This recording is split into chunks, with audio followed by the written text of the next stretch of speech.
میں انسانوں کو رزق کی تنگی کے اندر مبتلا کر دیتا ہوں۔ اگر ہم یہ چاہتے ہیں پاکستان کی معیشت مضبوط ہو جائے، مہنگائی پہ کنٹرول ہو جائے، چیزیں ملنا آسان ہو جائے، سستی چیزیں ملنا شروع ہو جائے، چیزیں جتنی بھی مہنگی ہو جائے، لیکن اللہ گھر کے اندر انتظام فرما دیتے ہیں۔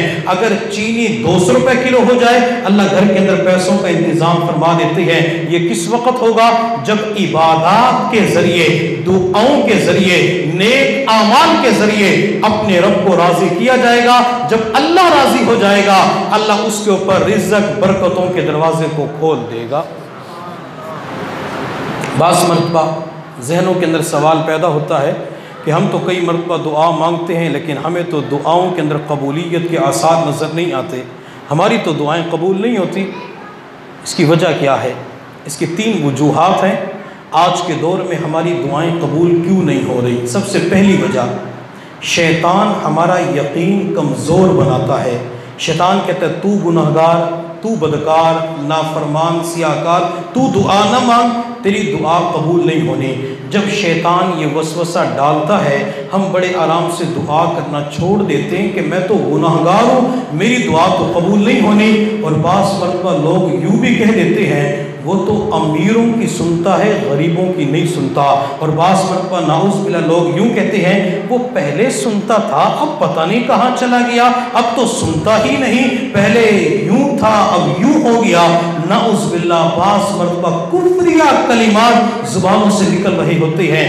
جب بھی شیطان ہمارے دل و دماغ میں وسوسہ ڈالے کہ تیری دعا قبول نہیں ہونی، تو گناہگار ہے، تو ہم اس وقت شیطان بدبخت کو جواب دیا کریں، شیطان جب اللہ نے آدم علیہ السلام کی تخلیق فرمائی اور تجھے سجدہ کرنے کا حکم دیا، تو شیطان تو نے سجدہ کرنے سے انکار کر دیا، تو اللہ نے تجھے فرمایا فَخْرُجْ مِنْهَا فَإِنَّكَ رَجِيمٌ، نکل جا میرے دربار سے، تو مردود ہے۔ شیطان اللہ نے تجھے اپنے دربار سے نکال دیا، راندے درگاہ بنا دیا، قیامت تک کے لیے تیرے اوپر لعنت کا اعلان کر دیا گیا۔ شیطان جب تو اللہ کے دربار سے نکل رہا تھا، تو نے نکلتے وقت اللہ تعالیٰ سے دعا مانگی، رَبِّ أَنظِرْنِي إِلَىٰ يَوْمِ يُبْعَثُونَ، اللہ مجھے قیامت تک زندگی دے دے، قیامت تک مہلت دے دے۔ شیطان جب سجدے سے انکار کرنے کے بعد، جب اللہ بھی شدید قہر اور غضب کی حالت میں تھا، اللہ بھی ناراض تھا، اللہ بھی جلال کی عالم میں تھا، تو نے دعا مانگی تو اللہ نے تیری دعا کو اس وقت قبول فرما لیا۔ اللہ نے تجھے فرمایا فَاذْهَبْ فَإِنَّكَ مِنَ الْمُنظَرِينَ، جا شیطان میں نے تجھے قیامت تک زندگی عطا کر دی۔ شیطان اگر سجدے سے انکار کرنے کے بعد تیری دعا قبول ہو سکتی ہے، ہم تو حضور صلی اللہ علیہ وسلم کے امتی ہیں، ہم تو اپنی پیشانی زمین پہ رکھ کے اپنے رب کے سامنے یوں نہیں کہتے انا ربکم الاعلی، بلکہ پیشانی زمین پہ رکھ کے رب کے سامنے فریاد کرتے ہیں سبحان ربی الاعلی، سبحان ربی الاعلی۔ ہم تو رب کو پکارتے ہیں، رب کے سامنے پیشانی زمین پہ جھکا دیتے ہیں کہ اللہ اب بھی ہماری دعا کو قبول نہیں کرے گا۔ اگر شیطان کی دعا قبول ہو سکتی ہے تو امت محمدیہ کی دعائیں بھی قبول ہو سکتی ہے۔ میرے محبوب صلی اللہ علیہ وسلم نے ارشاد فرمایا ادعوا اللہ موقنون وانتم بالاجابہ، تم اللہ تعالیٰ سے دعا مانگو اس حال میں کہ تمہیں دعا کی قبولیت کا یقین ہو۔ جب بندے کو یقین ہوتا ہے کہ میری دعا قبول ہوگی، اللہ تعالیٰ اس کی دعا کو قبول فرما لیتے ہیں۔ حدیث قدسی ہے، میرے محبوب نے فرمایا، اللہ فرماتے ہیں انا عند ظن عبدی بی، کہ میں بندے کے ساتھ اس کے گمان کے مطابق معاملہ کرتا ہوں۔ اگر بندے کا گمان یہ ہوتا ہے میرا اللہ بڑا رحیم ہے، میرا اللہ بڑا کریم ہے، وہ اللہ دعاؤں کو سننے والا ہے، دعاؤں کو قبول کرنے والا ہے، جب بندہ اس یقین کے ساتھ دعا کرتا ہے، اللہ اسے مستجاب الدعوات کا درجہ عطا کر کے دعاؤں کو قبول کر لیتا ہے۔ دعاؤں کے قبول نہ ہونے کی دوسری وجہ، اللہ بندے کو بعض مرتبہ آزماتے ہیں کہ میرا بندہ کچا ہے یا پکا۔ کچا بندہ کون ہوتا ہے؟ ایک ہفتہ دعا قبول نہ ہوئی تو دعا کرنا چھوڑ دیتے ہیں، ایک مہینہ دعا قبول نہ ہوئی تو دعا کرنا چھوڑ دیتے ہیں کہ ہماری تو قبول ہی نہیں ہوتی۔ اور پکا بندہ کون ہوتا ہے؟ جو مرتے دم تک اپنے پروردگار سے مانگتا رہتا ہے۔ میرے محبوب صلی اللہ علیہ وسلم نے ارشاد فرمایا innal abda la yad'u Allah ta'ala wa huwa alayhi ghadban. ایک بندہ اللہ سے دعا کرتا ہے، اللہ بندے سے ناراض ہوتے ہیں، اس کی دعا کو قبول نہیں فرماتے. ثم یدعو، بندہ دوسری مرتبہ دعا کرتا ہے، اللہ پھر اعراض فرما لیتے ہیں. ثم یدعو، بندہ تیسری مرتبہ دعا کرتا ہے، فیعرض عنہ، اللہ پھر بھی دعا کو قبول نہیں فرماتے. ثم یدعو، جب بندہ چوتھی مرتبہ دعا کرتے، اللہ اب تو قبول فرما لے، اللہ بار بار آپ سے مانگ رہا ہوں، تو میرا اللہ فرشتوں کو بلا کے فرماتے ہیں، فرشتوں تم گواہ ہو جاؤ، فقد استجبت له، میں نے اپنے اس بندے کی دعا کو قبول کر لیا. جب بندہ بار بار اللہ سے مانگتا ہے، اللہ اس کی دعا کو قبول فرما لیتے ہیں. حکیم الامت حضرت مولانا اشرف علی تھانوی رحمۃ اللہ علیہ کے خانقاہ کے اندر جو اصول و ضوابط تھے وہ سخت ہوا کرتے تھے. جب کسی بندے سے غلطی ہو جاتی تو بستر اٹھا کے سر پہ رکھ کے خانقاہ سے باہر نکال دیا جاتا تھا. خواجہ عزیز الحسن مجذوب رحمۃ اللہ علیہ اپنی تربیت کے لیے خانقاہ میں گئے تو ان سے غلطی ہوئی، پہلی غلطی کو معاف کر دیا گیا، دوسری غلطی کے اوپر بستر اٹھا کے سر پہ رکھ کے خانقاہ سے باہر نکال دیا. حضرت خانقاہ سے باہر نکلے اور مین دروازے کے اوپر اپنا بستر لگا لیا، اور جب حضرت نے دیکھا کہ میں نے اسے نکال دیا، دروازے کے اوپر بیٹھا ہوا ہے، تو حضرت نے خادم سے فرمایا کہ اسے کہو کہ یہاں سے چلا جائے. خادم نے جا کر پیغام پہنچایا تو حضرت مجذوب نے کاغذ کا ٹکڑا اٹھایا، قلم اٹھایا، اس کے اوپر ایک شعر لکھے کاغذ کو بند کر کے خادم کو دیا کہ جاؤ میرے حضرت تک میرا جواب پہنچا دو.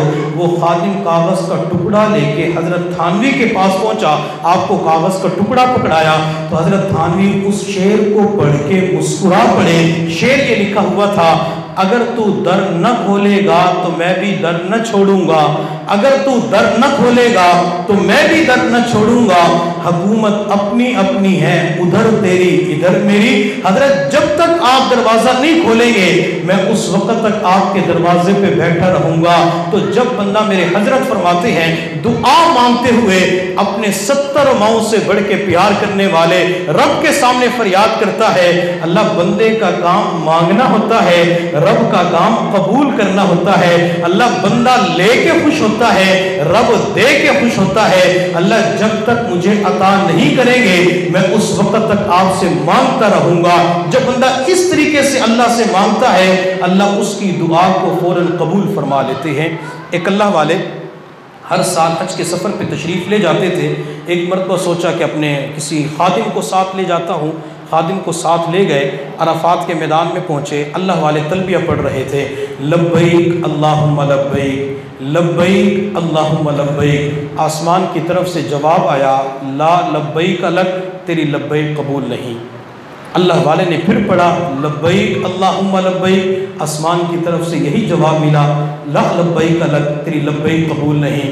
خادم نے جب یہ آواز سنی تو خادم کہنے لگا، حضرت جب آپ کی لبیک قبول نہیں، آپ کی صدا قبول نہیں، تو آپ بار بار تلبیہ کیوں پڑھ رہے ہیں؟ تو اللہ والے نے فرمایا، میرے بھائی تو نے تو یہ آواز پہلی مرتبہ سنی ہے، میں تو زندگی کے پچھلے 30 سالوں سے یہی آواز سن رہا ہوں. تو خادم کہنے لگا، حضرت پچھلے 30 سالوں سے یہی آواز سن رہے ہیں، آپ عرفات کے میدان میں پہنچتے ہیں تو آسمان کی طرف سے جواب ملتا ہے، لا لبیک لک، کہ آپ کی لبیک قبول نہیں. جب تلبیہ قبول نہیں، لبیک قبول نہیں، تو آپ کا حج بھی قبول نہیں. تو اللہ والے کی آنکھوں میں آنسو آ گئے. اللہ والے نے رو کے فرمایا کہ میرے بھائی پھر مجھے کوئی اور دوسرا در بتا دو جس دروازے پہ میں چلا جاؤں. میرے سامنے تو ایک ہی دروازہ ہے، اس دروازے سے چاہے لبیک کا جواب ملے یا لا لبیک کا لک کا جواب ملے. جب اس اللہ والے نے پکا بندہ بن کر عرفات کے میدان کو نہیں چھوڑا، عرفات کے میدان کے اندر جا کے بھی رب کے سامنے فریاد کرتے رہے. میرے اللہ نے اسی وقت الہام فرمایا، میرے بندے میں نے 30 سال تک تیرے حج کو قبول نہ کیا، لیکن پھر بھی میرے دروازے پہ آتا رہا، پھر بھی تو تلبیہ کی صدا لگاتا رہا. تیرے اس پکے بندے ہونے کی وجہ سے میں نے تیری زندگی کے پچھلے 30 حج کو بھی قبول فرما لیا ہے. یوں اللہ بندے کی دعاؤں کو قبول فرما لیتے ہیں. دعائیں قبول نہ ہونے کی تیسری اور آخری وجہ، ہمیں دعا مانگنے کا طریقہ نہیں آتا. ہم جب دعا کرتے ہیں نہ ہمیں اللہ کی حمد یاد رہتی ہے، نہ نبی علیہ الصلوۃ والسلام کی ذات گرامی پہ درود شریف پڑھتے ہیں. یوں ہاتھ اٹھاتے ہیں کبھی قبلے کی دیواروں کی طرف دیکھ رہی ہوتی ہیں، کبھی پنکھوں کی طرف دیکھ رہی ہوتی ہیں۔ جب بندہ اس طریقے سے دعا کرے گا تو دعا قبول نہیں ہوگی۔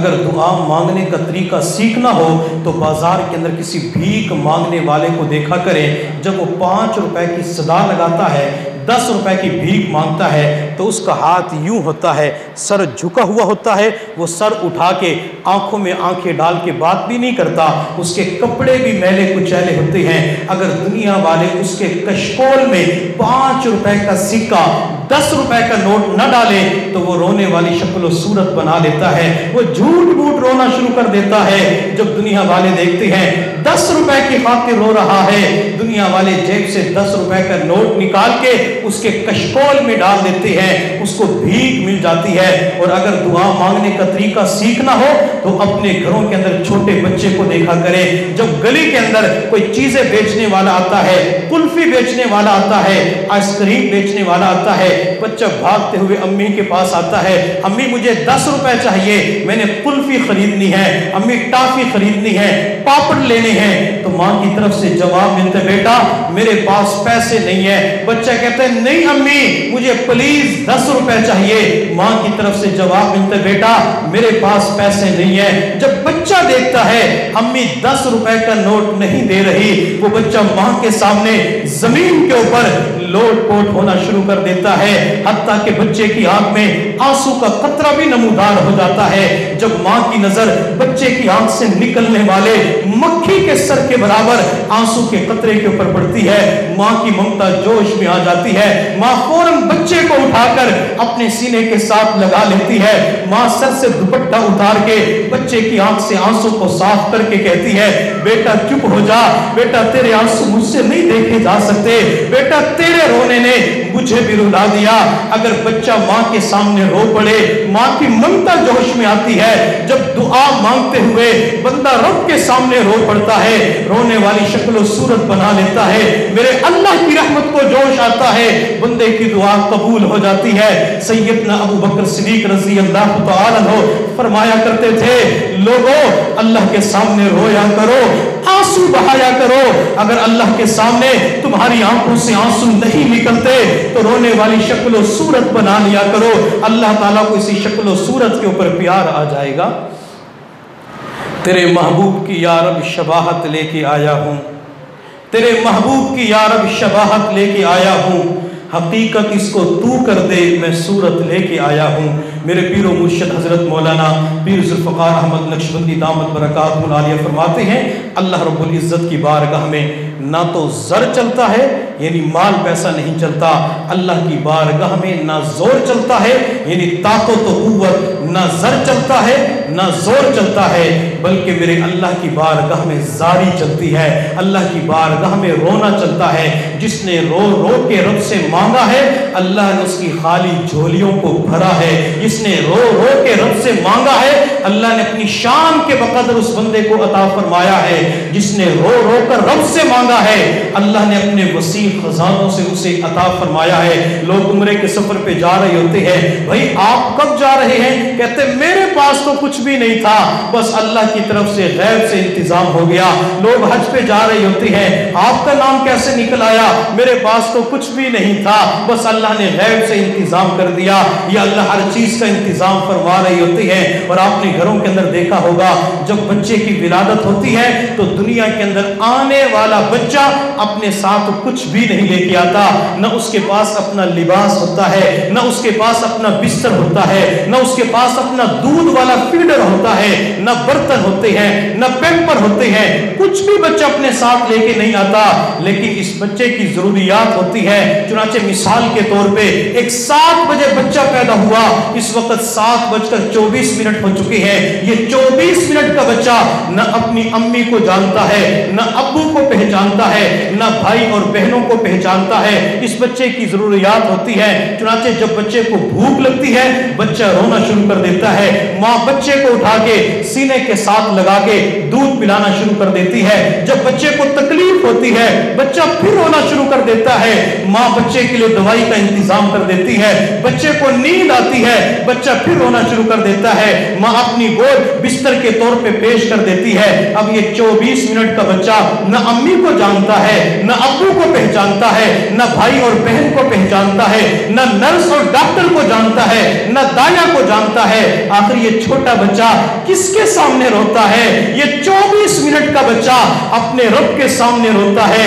جب بچہ اللہ کے سامنے روتا ہے اللہ ماں کے دل میں ڈال دیتے ہیں بچے کو دودھ چاہیے، بچے کو دوائی چاہیے، بچے کو بستر چاہیے، ماں انتظام کر دیتی ہے۔ اس لیے کہ اللہ والے فرمایا کرتے تھے اے دوست جب تو چھوٹا تھا تو رونا جانتا تھا، اللہ تیری تمام ضروریات کا انتظام فرما دیا کرتے تھے، جب تو بڑا ہو گیا تو نے رونا چھوڑ دیا، اللہ نے تیری ضروریات کا انتظام کرنا چھوڑ دیا۔ اگر آج بھی چھوٹے بچے کی طرح تو بلک بلک کر اللہ کے سامنے رونا شروع کر دے، آج بھی پروردگار ذوالجلال تیری ضروریات کا انتظام فرما سکتے ہیں۔ کبھی اس اللہ کے سامنے رو کے دیکھے تو صحیح، کبھی تنہائی کے اندر تہجد کے وقت میں مصلی کے اوپر بیٹھ کے اور رونے والی شکل و صورت بنا کے اللہ سے مانگے، پھر دیکھیں انسان کو کتنا مزہ آتا ہے۔ انسان پھر یہ قورمے کے مزے، یہ بریانی کے مزے، یہ سویٹ ڈش کے مزے، تمام تر لذات مٹھاس کو بھول جاتا ہے۔ جس بندے کو دعا مانگنے کی لذت کا پتہ چل جاتا ہے، جسے دعا مانگنے کی مٹھاس کا پتہ چل جاتا ہے، آج تو لوگ کہتے ہیں ہم سے تو 5 منٹ کی دعا بھی نہیں مانگی جا سکتی، آج 5 منٹ کی دعا کرنا مشکل ہو چکا ہے۔ لیکن میں حضور صلی اللہ علیہ وسلم کی مبارک زندگی کو دیکھتا ہوں تو مجھے عرفات کے میدان کے اندر کھلے آسمان تلے دوپہر کے وقت آمینہ کے لال، عبداللہ کے لفظ جگر، حسنین کریمین کے نانا جان، فاطمہ کے ابا جان اپنی سواری کے اوپر بیٹھ کر اپنے دونوں ہاتھ یوں پھیلا کے احرام کی چادر باندھ کر اپنے رب کے سامنے کئی گھنٹے کی دعا کرتے ہیں، کئی گھنٹے اللہ سے مانگتے ہیں۔ میرے محبوب تو کئی گھنٹے کی دعا کرتے ہیں، اور آج کے امتی کے پاس 2 منٹ کے لیے دعا کرنے کا وقت نہیں ہوتا۔ ویسے تو نعرہ تو ہم بہت لگاتے ہیں، غلامی رسول میں موت بھی قبول ہے، غلامی رسول میں موت تو قبول ہے، لیکن جو موت سے پہلے کی زندگی ہے کیا یہ زندگی بھی قبول ہے؟ اللہ کے نبی اللہ کے سامنے رویا کرتے تھے، کیا غلامی رسول کے اندر، عشق رسول کے اندر نبی علیہ السلام کے نقش قدم پہ چلتے ہوئے اللہ کے سامنے رونا قبول ہے؟ کیا نبی علیہ السلام کے نقش قدم پہ چلتے ہوئے اللہ کے خوف کی وجہ سے آنکھ سے آنسو بہانا قبول ہے؟ اگر انسان سچا عاشق رسول ہوتا ہے، نبی علیہ السلام کے ساتھ محبت کرنے والا ہوتا ہے، وہ بھی اپنے محبوب کے نقش قدم پہ چلتے ہوئے کئی منٹ کی دعا کرنے کے لیے تیار ہو جاتا ہے۔ تو دعاؤں کے قبول نہ ہونے کی 3 وجوہات۔ پہلی وجہ شیطان ہمارا یقین کمزور بناتا ہے، ہم اپنے یقین کو پختہ کریں۔ دوسری وجہ اللہ بندے کو آزماتے ہیں، اگرچہ ہم امتحان کے قابل نہیں ہیں لیکن پھر بھی ہر وقت اللہ سے مانگتے رہیں، درباروں پہ جا کے، قبروں سے جا کے مانگنا اللہ رب العزت پھر بندے کو عطا نہیں فرماتے۔ اور تیسرا رو رو کے اللہ سے مانگا کریں، انشاءاللہ دعائیں قبول ہوں گی۔ اللہ رب العزت کی بارگاہ میں دعا ہے اللہ تعالی ہم سب کو دعا مانگنے کا ذوق اور شوق عطا فرمائے۔ وآخر دعوانا ان الحمد للہ رب العالمین۔